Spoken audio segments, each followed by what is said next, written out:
Hi, I'm Maggie Rigby. My parents are musicians, and most of the rest of my family members are musicians, so I grew up at folk festivals around the place. Not playing much music to start off with, but listening to lots. And mostly I play with a band called the May Trio, which is myself, my sister Elsie, and a friend Anita who plays cello.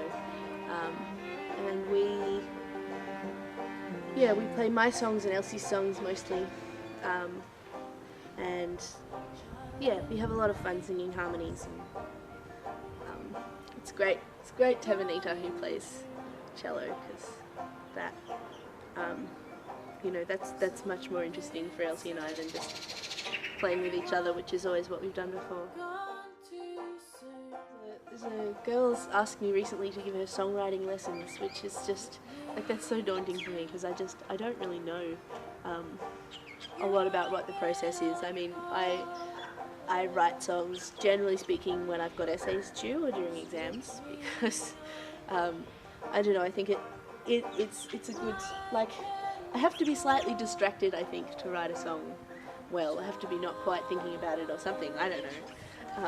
But it always happens first if I'm playing an instrument to start off with, and I'll play for a while, and then I'll sort of, the words come almost last in a song for me.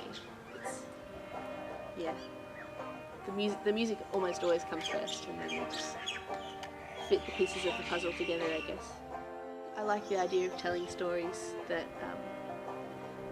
that don't otherwise get told, and I guess I'm a big subscriber to the write about what you know, sort of whatever that is. You have to write about things that are important to you and that you know about. Melbourne is an incredible place for musicians.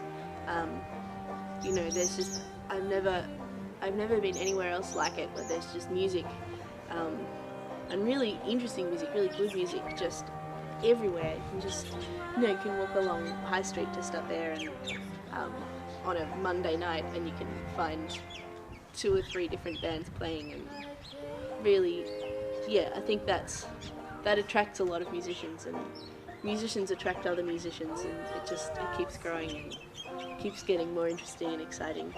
It's terrible if you want to, get gigs and make money and things, but it's fabulous if you're just interested in having fun, which is, the main thing.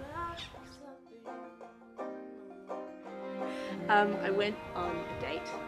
I didn't know it was a date, but it turned out to be. And I went on a date with a guy with whom I had absolutely nothing in common. And it was a total disaster. I wrote a song for his wife, perhaps cruelly, but...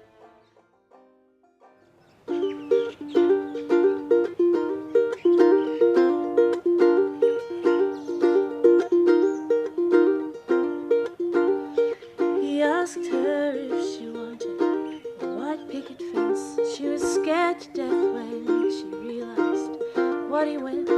She was scared of the world, in sickness and in health. And she was scared of what would happen if she carried on by herself.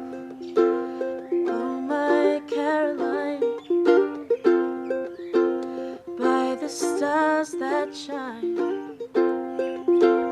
by the gods in the sky, you shall be forever warm and dry.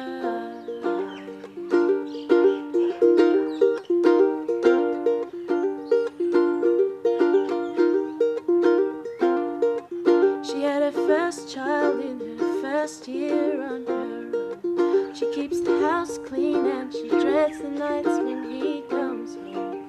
He never notices that something wasn't right. He can't see anything when it is out of sight. Oh, my Caroline, by the stars that shine, by the gods in the sky, you shall be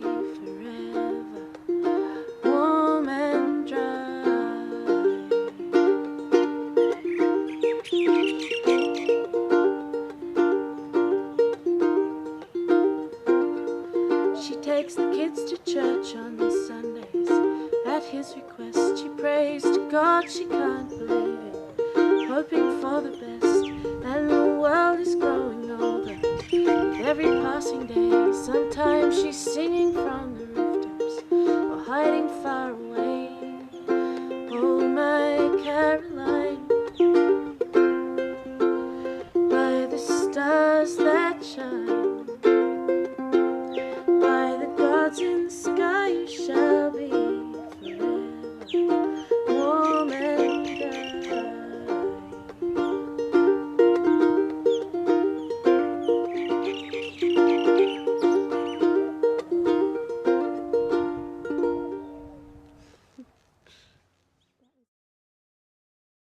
yeah, I've always loved the community that surrounds folk music. It's basically it's my family, and yeah, they're just some of my favourite people in the world, the folk music community. And yeah, I don't think I can't imagine anyone would want to be playing folk music if it wasn't for the other people playing folk music. Like, it's sort of, yeah.